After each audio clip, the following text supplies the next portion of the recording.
Assalamu alaikum warahmatullahi wabarakatuh. Jaalatoota Siikooteek hundi keessan baga nagaan dhuftan. Isiniin jecha guyyaa har'aa wanta ajaa'ibaa tokko qabannee dhiyaannee jirra. Amma booda silkii guyyaa guyyaan chaajitti gochuun hafee jira. Kana gochuudhaan maal gochuu qabdan siitingii keessa seentanii wanna sirriitu qabutu jira. Nafaana bu'aa yaadaan hordofaa. Jalqabaatti siitingii keessa seenuudhaan gara oliitti scroll yoo gootan battery and device kan jedhu ni argattu.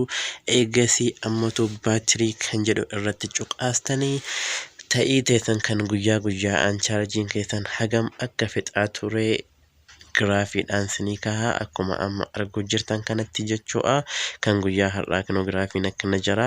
Walumaa galatti average guyyaa guyyaan fayyadamu parsantii 72 keessaa silkii kiyyan fayyadama jechuudha.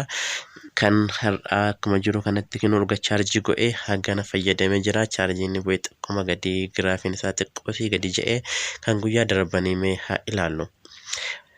Kano urga achirraa 0 ta'ee 0 kanarraa chaarjii go'ee buleen kun kan chaarjii argisiisaa kan akka samayaawii kun ammoo erga chaarjii booda kan fayyadame jechuudha.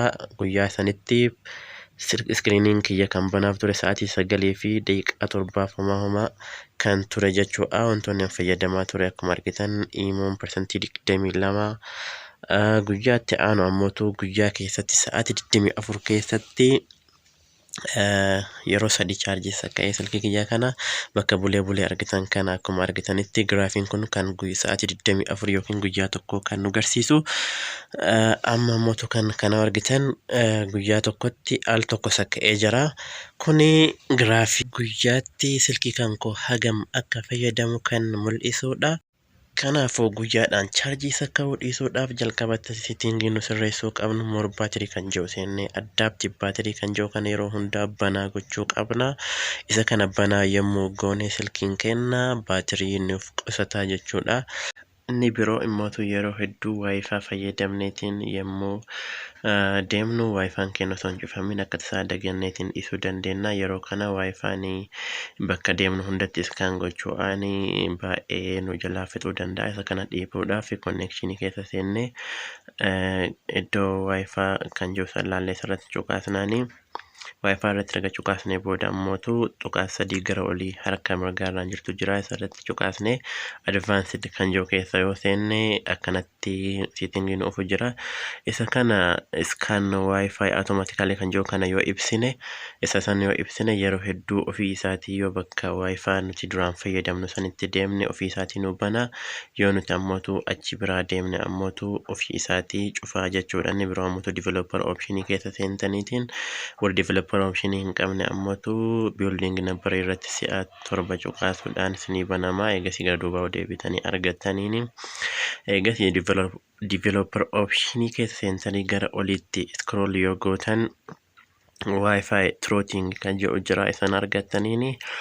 Isa irra isallee hin ibsanne jechuudha. Isa kana ibsuun ammootu yeroo hedduu dhagaan keessan akka isin jalaa hin goggognee fi performaansii silkii keessanii akka ol ka'uun fayyada.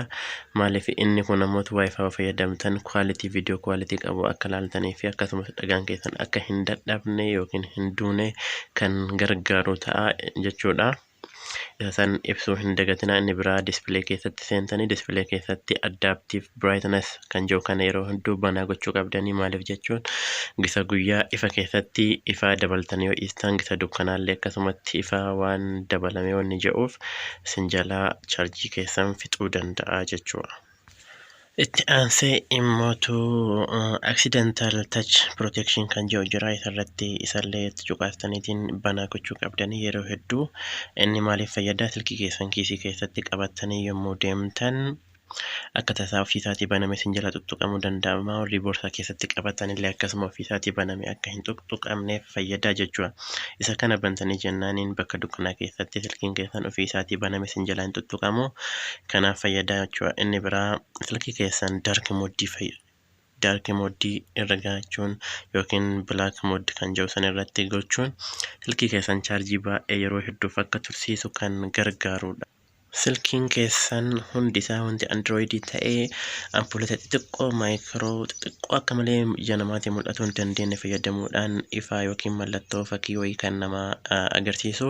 Saniif jecha halluu gurraacharra yoo kaa'atan chaarjii baay'ee fixu bakki gurraachatu hundi ifaa hin fayyadamu jechuudha. Akkasumas iskiriin seevarii yookiin weelpeeparii keessan halluu gurraacha fayyadamuun illee saniif isif fayyada.